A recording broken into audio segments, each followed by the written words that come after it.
Next time you report an emergency, you may notice some big differences when help comes. Those fire trucks might be gone.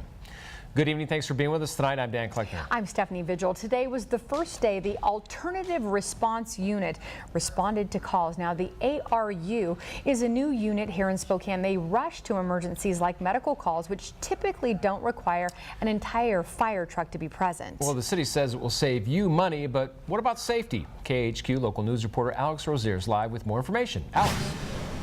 Hey, Dan and Steph, good evening. These things are pretty slick. They really have everything that a big fire truck would have, but it's in the shape of an SUV, so we're not dealing with these big things anymore. Let's walk outside and show you what we're working with now. It's the Alternative Response Unit, and when you ask the fire department about this, it really makes a lot of sense for a lot of reasons.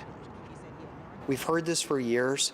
Why is a big fire truck, the BRT, showing up at our house when all we called for was an ice bag, or all we called for was to get my blood pressure checked? In the past, we haven't had this flexibility. Now we do. So here's how it will work. They will be in operation Tuesday through Friday, the busiest days of the week for them, 8 a.m. to 6 p.m. And they are going to be responding to medical calls so they can reduce the wear and tear on the big fire rigs.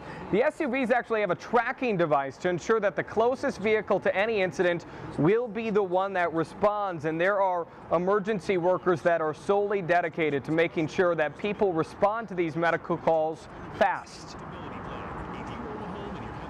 The employees that are assigned to the ARU only work 10-hour shifts 4 times a week, and their sole purpose is to just take those calls and keep the fire apparatus in service for the larger fires, emergencies, and critical events throughout the system. And even though it is much smaller, everything that's on the big fire truck as far as medical gear and fire gear is carried on the smaller SUV. They have chargers, fire extinguishers, and access to a system that actually allows them to enter apartments or buildings that they might have to go into to respond to a medical call. And as we come back out live looking at that Alternative Response Unit, it's an exciting time for the Spokane Fire Department right now. And talking to Brian Schaefer today, he said that they're really in front of other fire departments across the country with this. It makes a lot of sense, a lot smaller and a better use of taxpayer dollars. Reporting live, I'm Alex Rozier, KHQ Local News. Thank you, Alex.